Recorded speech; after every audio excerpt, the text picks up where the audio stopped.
Hello, ladies and gentlemen. It is now time. I've talked about episode 2. I've talked about the animated films. And now, we're getting into episode 3. Now, you've heard me praise this movie for what it is. And I admit, I have a fan fiction over this film because it's that damn good. Now, this movie came out May 19th, 2005, and I was around 9 years old, and I went to go see it for the first time. And this is not coming to you from me. This is coming to you from my inner child, not Richard Kenobi. Just my inner child. That's it. Just Ricky. That's what my name was. But anyway.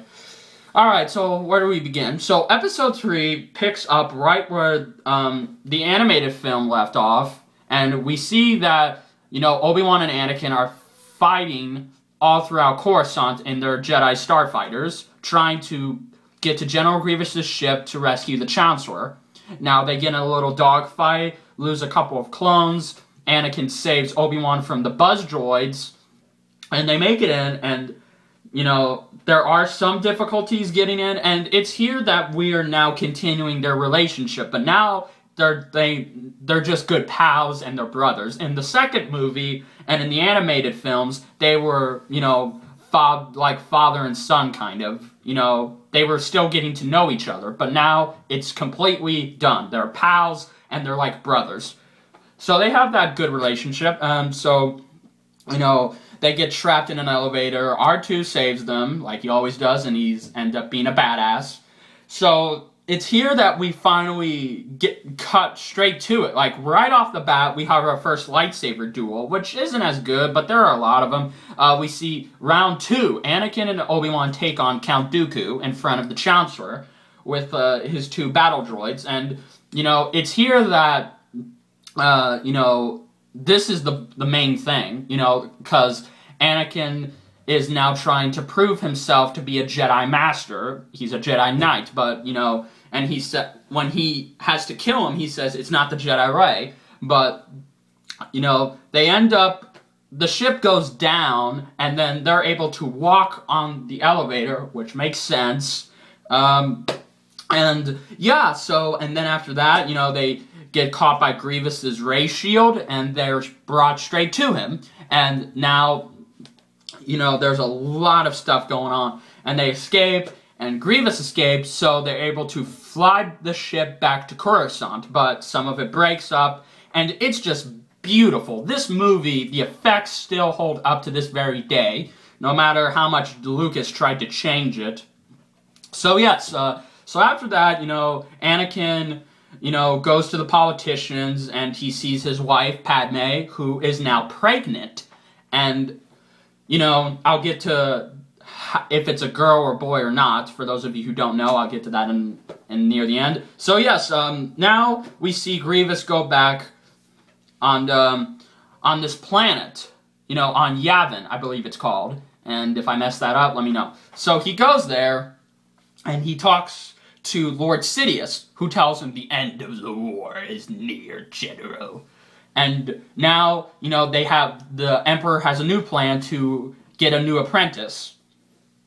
So it's here that, we check in on Anakin and Padme we're checking in on their life, and find out that Anakin is having a bad dream, like the ones he used to have about his mother, and it was about Padme, that she's gonna die at childbirth. So he goes to Yoda, who tells him, you must train yourself to let go of everything you are afraid to lose. So now it's towards the end of the war, and the Chancellor is acting real suspicious. So he wants to see Anakin, and he wants to make him a master, but of course the Council does not like it. Anakin throws a fit, and and Obi-Wan tells Anakin, we need you to spy on the Chancellor. And Master Windu does not trust him. So, now we get to so much stuff. I may miss a few, but I'll do the best I can. So after that, Anakin goes, you know, to a game with the Chancellor and tells him that, you know, this is wrong, that that the Council does not trust me, and, you know, it's where Chancellor Palpatine tells Anakin the Sith legend about Darth Plagueis, the Wise. He tells him that, and he says how he was able to keep everyone he knew from dying. And Anakin wants to learn this power, but as we move on, you know, we've got problems, and Obi-Wan and Yoda has to go to Kashyyyk to fight the battle droids, and Obi-Wan must go to find General Grievous. But if Grievous does not give... if the Chancellor does not give up his power, you know, the Council was going to remove him from office. So, of course, Obi-Wan defeats Grievous, and the Council, sorry folks, messing everything up. The Council goes to, you know, tell him what's going on. It'll give us a clue to his reaction. And now Anakin finds out that Chancellor Palpatine is the Sith Lord, Darth Sidious, and he doesn't want to kill him, but he's going to turn him over. So he does, and yeah, and then after that, you know, he tells Mace Windu that he's a Sith Lord, and they go to battle him. And, of course, it's here that Darth Sidious just takes down 3 Jedi Masters, and Araju Toon, and I can't remember the other one, and Kit Fisto, which pissed me off. And, you know, him and Mace Windu fight, and then Mace Windu just completely is better than him. So Anakin shows up, and he decides he has to choose. Either it's Mace Windu or Chancellor Palpatine, or Darth Sidious at this point. So, of course, he cuts off Mace Windu's hand, and Chancellor Palpatine just blasts him with so much electricity he combusts and flies out the window, you know, into the streets. It's just, I remember seeing that, and it was just horrible. But, you know, now Anakin is now known as Darth Vader, and he goes around killing random Jedi, and now it's where Chancellor Palpatine executes Order 66. And all the clones turn on the Jedi, except Obi-Wan survives, and so does Yoda. Yoda just cuts off the clone's head.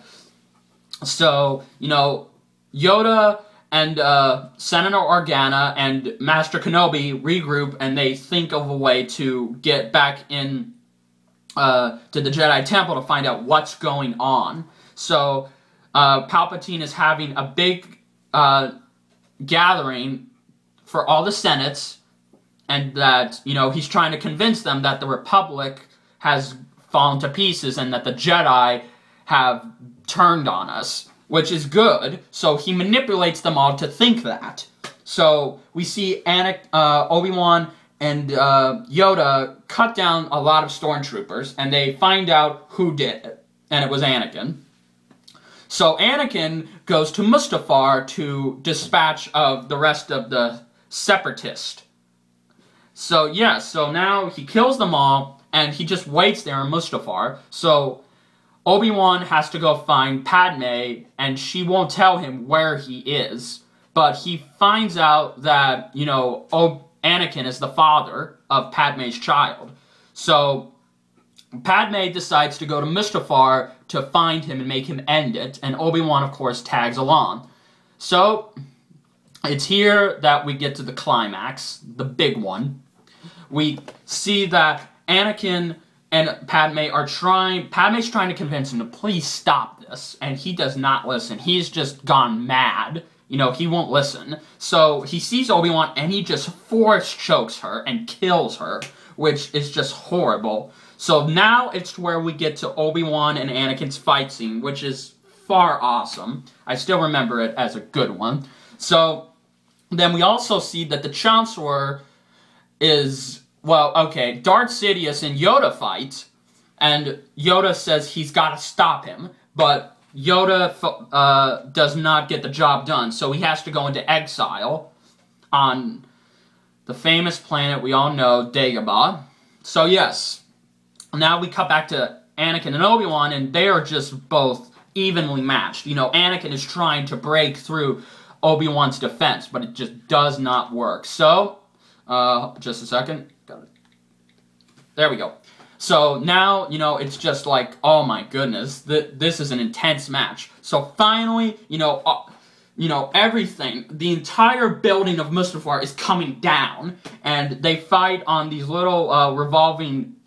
I don't know. I mean, I guess you want to call them wells, I guess. So they fight, and you know, Anakin says he's failed him, but you know. I mean, Obi-Wan says that, I'm sorry. You know, Obi-Wan says that he's failed him, and Anakin is just so twisted at this point that he is believed, he's 100% sure that the Jedi were plotting to take over.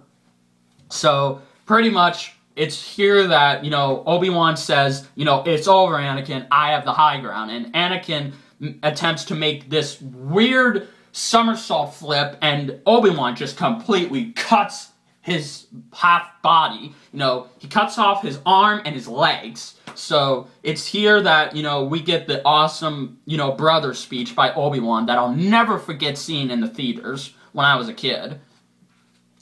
So yeah, pretty much, that's the movie. And then, you know, we see Anakin burn up. You know, he is just completely fried like crisps. So Obi-Wan leaves, and he has to take Padme back to space, where they have a medical station in space. So yes, they go there, and the Emperor goes to find Anakin. He's still alive, but he's badly burnt. You know, he can barely walk or move. So he takes him back to Coruscant to rebuild him. And here we get the badass Darth Vader look. So he's now Darth Vader, and he asks, "Where is Padme? Is she safe? Is she alright? It seems in your anger you killed her." I couldn't have. She was alive. I felt it. No!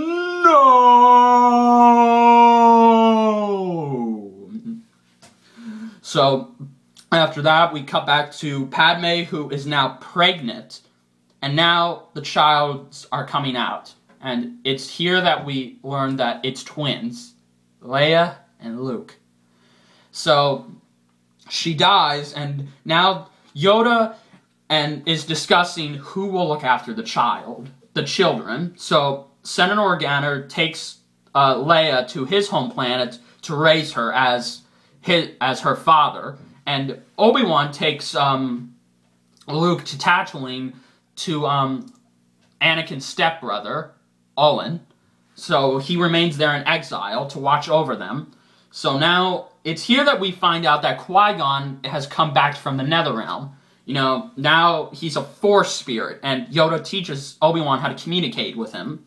So now, that's just it. But I'm saying, and I love the ending, how Obi-Wan gives Luke to them, and they're holding Luke right by the same place that Luke stood when he was 19. So yes, that is the movie. I've praised this enough, and what do I think of it? Well, despite what you people might think, I love it. I loved it. I loved every minute of it. Now, sure, the dialogue was a little bit choppy here and there, especially with Anakin and Padme again, like in the second one, but I still believe that this was to redeem the prequel trilogy. Which I guess Lucas had to think of this all along. If he just made a shitty one, and one that people said, and then the second one was like, awesome, but not as something we were hoping, but the third one just completely blew it out of the water. It was the best. So that is why some people, like myself, like the third, the fourth, the fifth, and the sixth. So, my final rating for Episode 3, which this may shock some of you, but I don't care. This is my opinion. I'm giving Episode 3 a solid 10 out of 10. And I highly recommend you get this. If you